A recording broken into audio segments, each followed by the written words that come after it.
example of what it takes to be a champion is what we will continue to follow each day. I want to thank my wife, Holly, my two sons, Brett and Brady, for supporting me throughout this entire process. I also want to thank the former players, the current players, the former staff, the current staff, our athletic director, Mark Ingram, our president, Dr. Ray Watts, and all the benefactors of the UAB football program for putting their trust in me to lead this football program. Bill Clark is a guy I want to talk about. Bill Clark's success over his entire career, it's unprecedented. He is a champion in every sense of the word. You go back and you look at Bill has an overall record of 166-41. He's been a state champion. He's been a Conference USA champion. He's been an Eddie Robinson National Coach of the Year, Conference USA Coach of the Year, and Alabama State High School Coach of the Year. He resurrected an extinct program in UAB, and he turned it into a champion. The opportunity for me to watch him daily has shown me what is required in order to achieve success, in a college program. UAB football is as stable. Our program here at UAB is as stable as any football program in the nation. And it is our responsibility to make sure that we continue to elevate that standard. In recent years, we have won 2 Conference USA championships, and we've qualified for 5 consecutive bowls. Our players chose UAB because of the culture, of excellence created by Coach Clark. And I plan on preserving it, and I plan on building upon that.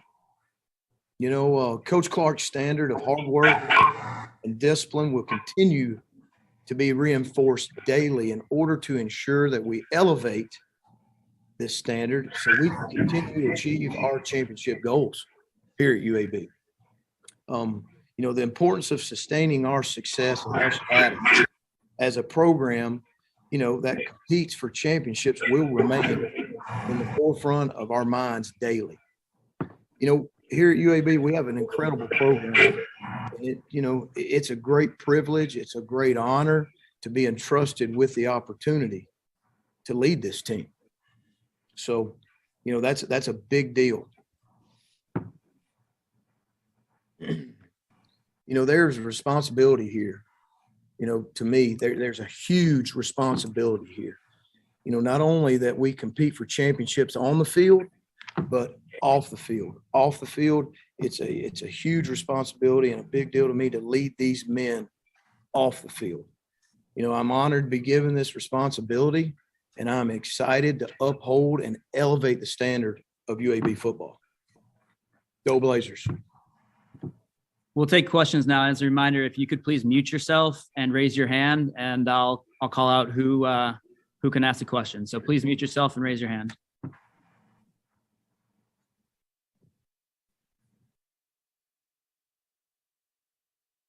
We'll start with Evan Dudley.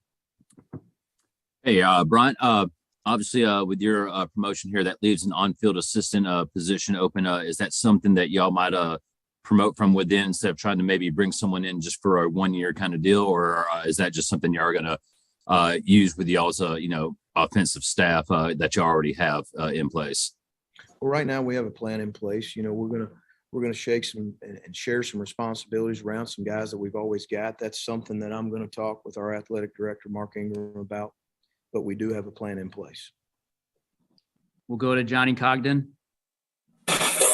Hey, Coach, my question to you is, when did you finally figure out that you were going to be the guy, and how much of Coach Clark's injuries did you have knowledge of did you have any time to process this role that you're about to enter, or was this kind of a split-second thing that you had to keep learning on the fly? I've known Coach Clark for over 20 years, and he's had a bad back throughout the 20 years that I've known him. I do know that it's gotten a lot worse throughout the last couple of years. After the BYU bowl game, I could he's not a guy that complains much or really tells you what's going on, but I could tell it was really bothering him. after the BYU game, but then we go through spring and everything's good. And I think in the month of June is really where it started affecting me even more and more, and then you go down to our, in June, our 2 7-on-7 camps. I think it was that Wednesday and Thursday before it happened Friday, and he couldn't even really go out there with us.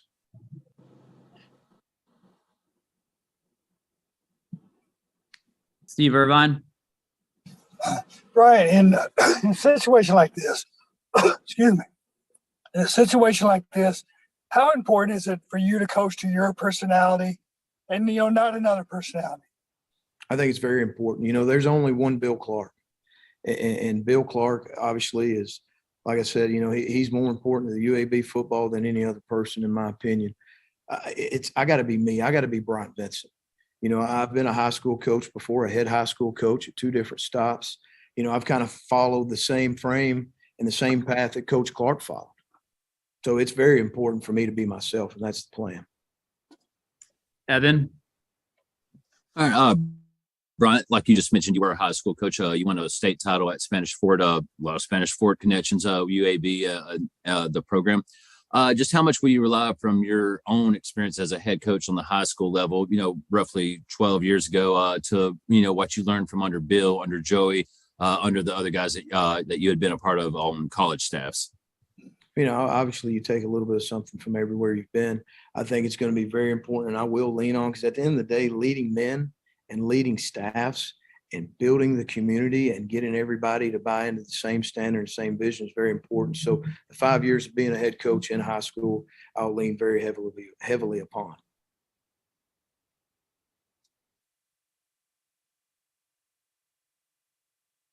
Go ahead, Steve Irvine. Yeah, Brian, with being an offensive coordinator and transitioning in this role, how do you foresee it being different? Especially in camp. Starting camp. I mean, do you foresee it being quite a bit different, or kind of how do you handle that? Well, we've got a plan in place, and the thing that we're going to do, the standard's going to remain the same. How we practice, how we organize and detail this program is going to remain the same. At the end of the day, now I've just added a couple more responsibilities with the defense and special teams, but it's not anything that, we're not prepared for, not ready to work out.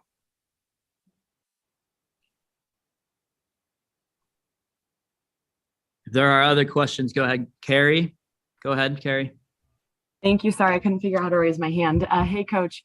So Hey, you could tell this is a lot to do with family for you. And I know Bill Clark was, adamant about family and football. And so with all that said, I know you touched on it, but how can you expand on what this promotion means to you and to follow in that lead of loyalty and family as you take the step into head coach role?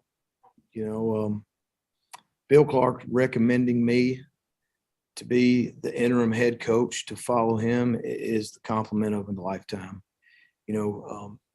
Coach Clark and his family are family to me. We built this program on family. One of the core components of this program is based off family. So this is a big deal to me. This is a responsibility and a privilege that I do not take lightly. Every day I wake up and I hit the ground running, I'm going to be doing that to make sure I make Coach Clark proud.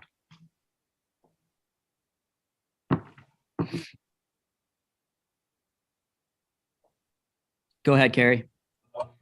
Thank you. And with that said, obviously what he was able to do with the resurrection and the immediate success, almost immediate, do you feel a little bit of pressure to kind of keep that going? And how does that weigh on you, knowing to follow in those footsteps and what this program has meant to the community?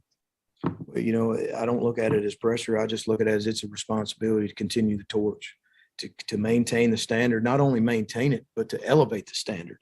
I've worked side by side with Coach Clark a lot of years. I've been an assistant head coach, as offensive coordinator, been a close friend, been a mentor under Coach Clark. It is an opportunity that I'm extremely excited about, and to be able to lead the UAB football family and all the former players, the current players, and put all this thing back into one. I'm extremely excited about it. So I don't really see any pressure. I look at it as an opportunity. Joe Goodman. Yeah. Hey, Bryant, we were talking to Bill the other day when he announced his retirement, and the subject of NIL came up and just how he projects the trends of college football. And he seems pretty worried about UAB. He said that he didn't know how UAB was going to be able to compete, the UABs of the world. So I guess my question to you is, how are they? Well, I think that anytime that the rules are changing and the regulations are changing and things are evolving right now as we speak, because we've seen NIL obviously really hit the forefront of college football really in the last 6 months. So we are putting a plan in place. We are to be competitive, to have our own NIL here at UAB. So that is something that we are looking into right now and looking to tackle to make sure that we are on the forefront of it also. We'll go to Lyndon Blake. Hey guys, Coach, for you, can you hear me? I can, Lyndon. Okay, I'm like in a weird closet situation. Okay, I just wanted to know your thoughts. Bill Clark told us the other day, as much as he's able, he wants to be around the program. He called Birmingham home. He wants to still have his hand on this thing. That's an unusual relationship where a coach retires or, moves on and still has his hand in something. How is that going to work with you being the interim coach? Will you lean on him and view him obviously as your former head coach and a guy that still wants to be involved? Absolutely. Bill Clark is UAB football. Coach Clark and I have known each other over 20 years. Obviously, we knew each other growing up in the high school ranks. I was a scout coach for him in the Alabama-Mississippi All-Star game. So to be able to have Coach Clark as a mentor and to still have availability to him in Birmingham and knowing where his heart and his passion is and all the things that he has done to build this program where it is, I think it's an extreme advantage for me and for UAB football, and it's one that I welcome. Coach Clark is family to me. I love him, and he is trust me, more than welcome to be involved in this program every day. Go ahead, Steve. Brian, in this situation, how I guess important and advantageous is it to have a coaching staff that has been together so long and know each other, no expectations? You're not introducing yourself to each other anymore. I mean, you guys have been together a long time. Is that helpful in this situation? I definitely think it does. It's a big advantage because all the guys in this building and in the staff room I've worked with for going on 5 years. A lot of these guys played for Coach Clark. They coached for Coach Clark. Several of these guys worked with me. They were either a GA or an analyst in previous stops. So I think the continuity is a big deal. The familiarity is a big deal. The trust, the loyalty is a big deal within this staff. And we all know the challenge that we have ahead, and we're all willing and ready to hit it head on. And the other thing I noticed, I guess it was Saturday, noticed there was 2 or 3 guys on Twitter saying that, they had received an offer and that type of thing. Was that important too, to kind of make sure that the recruiting link just stayed there and you didn't waste any time, I guess? Exactly. Like we said, this program's got to keep going. Not only are we going to we're going to maintain the standard, but we got to elevate it. And obviously recruiting is the lifeline. It's the lifeblood of this program, and it can't stop. It's something that's got to be constant. It's got to be raised. We've done a great job recruiting here. Our roster is really in a good spot, and we got to make sure that we continue to recruit better players. This is our last year in Conference USA. We realize and we're excited about the opportunity to go into the American next year. So this year, our goal is to go out and compete for a Conference USA championship. The next year, when we go to the American, it's going to be the same deal. We'll go to Evan Dudley, then Joe Goodman. Lightening up a little bit, Brian. A few years back, there was a kind of a leaked video after Louisiana Tech victory showing some of your dance moves. Can we expect maybe some more of that, this season if y'all get some wins under y'all's belt? Well, absolutely. I'm a relationship guy. I always have been my entire career. I love our players. I love our coaches. When you put in the amount of time together and the amount of work together to go after championship, you have a big win, and we're going to celebrate together in the locker room. So get ready. And then we'll end it with Joe Goodman. Yeah, Coach, I was just wondering what your conversation initially was with Mark Ingram. It was a really good conversation. We met Saturday around lunch. I went to his office. We sat down and talked talked about the program, talked about ways to improve the program. What was my plan to improve the program? I thought we had a great conversation. We're on the same page, and we know what we need to get done to be able to lead this football team, these men, for UAB, for the city of Birmingham, for the former players, for the current staff, the former staff. And it's, like I said, man, it's a big responsibility, but it's one that I'm ready to embrace and run with. Do we have any final questions out there? All right. Hey, Evan, I didn't leak that video. I intentionally put that dancing video out there, just so you know. All right. Thank you, everybody. We appreciate it. Thanks, Coach. Good luck to you. Thank you. I appreciate your time, guys.